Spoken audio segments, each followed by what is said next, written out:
Have you ever felt like your mind drifts deeper than the conversation you're in? Like you're seeing a different layer of reality, one that others either can't see or are too afraid to look at? Maybe you've always felt a little different, like you're walking through life with a quiet storm inside, asking questions no one else dares to ask. If that sounds like you, you're not alone. This video is for the thinkers who feel too much, and the feelers who think too deeply, the ones who get lost in books, dreams, and silent moments, the people who've been called too intense, too sensitive, or too serious, but secretly carry a universe inside them.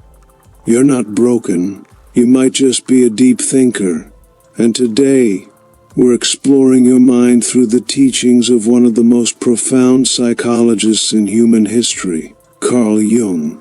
We'll journey into the core of Jungian thought, exploring the unconscious, shadow work, intuition, and the soul's search for meaning. Along the way, we'll pull in secret wisdom from ancient philosophy, so by the end of this video, not only will you understand deep thinkers, you may realize you've been one all along. Stay with me. 1. Who was Carl Jung? Carl Gustav Jung wasn't just a psychologist, he was a spiritual explorer. Born in Switzerland in 1875, Jung broke away from the theories of Sigmund Freud to explore the deeper, mystical layers of the human mind. While Freud focused on repressed desires and childhood trauma, Jung believed the human psyche was far more expansive, like an iceberg, with most of its mass hidden beneath the surface. Jung introduced the concept of the collective unconscious, a vast shared reservoir of memory and myth, encoded in all humans regardless of culture or upbringing. He believed this was why myths across continents shared common archetypes, like the hero, the shadow, the wise old man, or the nurturing mother.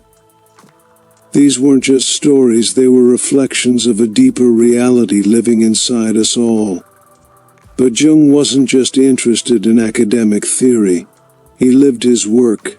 He explored his dreams, wrestled with visions, and even recorded a mysterious personal journey in a book he never meant to publish, The Red Book. In it, Jung charted his descent into the depths of the unconscious. What he found wasn't madness, but meaning. And for those who dare to think deeply, that's where the gold lies. 2. The inner world of deep thinkers. To Carl Jung, deep thinkers were not simply intellectuals. They were inner travelers, those who turned their gaze inward in search of truth. He called this trait introversion, but not in the shallow sense of just being quiet or antisocial. For Jung, introverts were like spiritual cartographers, mapping the unseen territories of thought, emotion, and soul. Jung believed that deep thinkers often operate through two key psychological functions, intuition and thinking. Intuition allows them to sense connections and patterns others overlook, almost like seeing beneath the surface of everyday life. Thinking gives them the ability to analyze these insights, turn them over, question them, and weave them into coherent understanding. It's a combination of visionary and scientist, dreamer and logician. But this inner life doesn't come easy. Deep thinkers often struggle to stay grounded in a world that values speed, surface-level conversations, and certainty. They might appear distracted or aloof, but in truth their minds are often diving through questions of existence, purpose, and morality. They live in the gray areas, where truth is complex, and meaning is something you excavate, not inherit. 3. Shadow work. Embracing the darkness. One of Jung's most powerful insights was the idea of the shadow, the parts of ourselves we reject, deny, or try to hide. For deep thinkers, confronting the shadow isn't a luxury, it's a necessity. They're wired to seek out authenticity, and that means facing the uncomfortable truths within themselves. The shadow includes all the traits we disown: anger, jealousy, fear, pride. Jung argued that until we bring these traits into consciousness, they control us from the dark. Until you make the unconscious conscious, he said, it will direct your life and you will call it fate.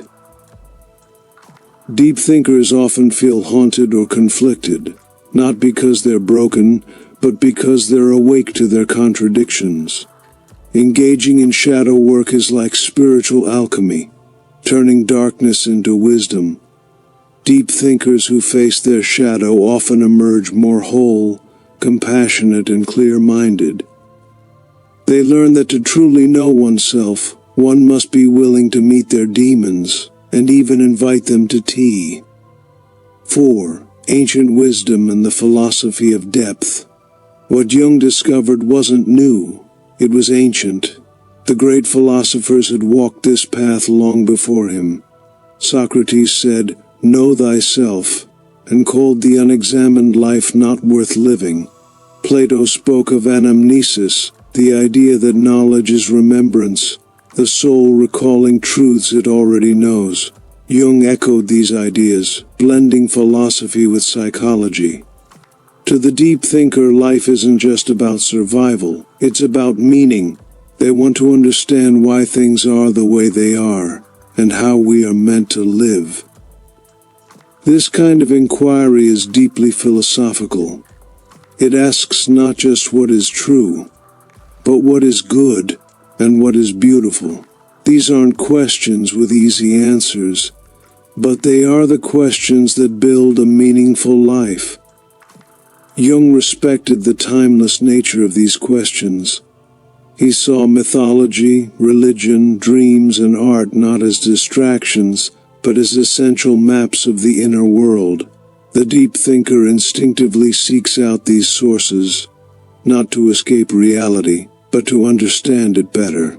In a sense, they are the modern mystics, walking a path that has existed since the dawn of consciousness. 5. Individuation.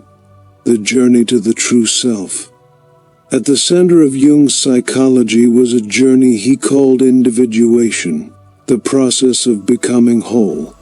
Not perfect, not successful by society's standards, but whole.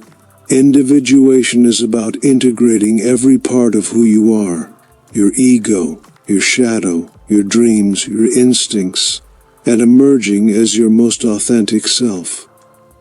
This is not a path for the faint of heart. It requires solitude, reflection, and often suffering.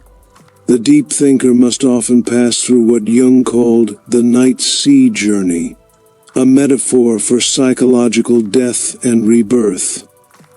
It's the dark night of the soul, the moment you realize your old self must die so something truer can be born. Yet, the reward is great.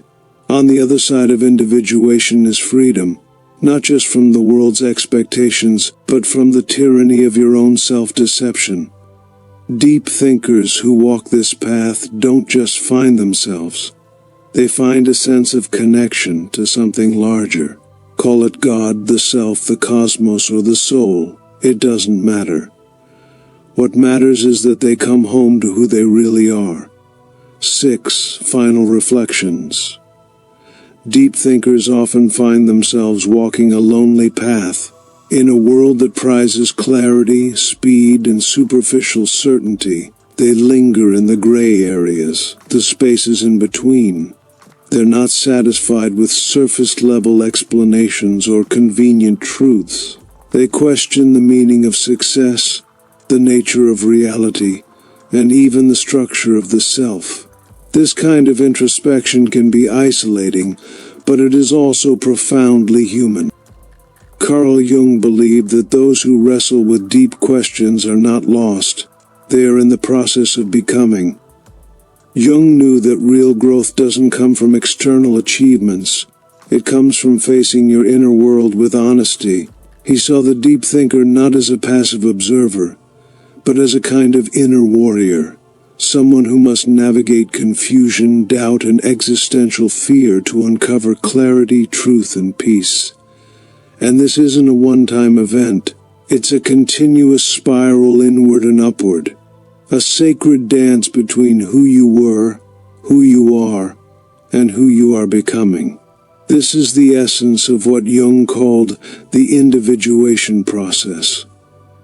Not just to understand yourself intellectually, but to live in alignment with your soul. In the end, deep thinkers are gifts to a distracted world. They help us slow down, reflect, and reconnect with what really matters. When they speak, they don't just share information, they share perspective, insight, and sometimes hard-earned wisdom. So if you are one of them, or if you've been told you think too much, dream too far, or feel too deeply, remember that is your strength, not your weakness. Carl Jung didn't want us to fit in. He wanted us to become whole. And sometimes, to become whole, you must first be willing to stand apart. Embrace your depth. It's not just who you are, it's what the world desperately needs. If this video spoke to something inside you, subscribe for more.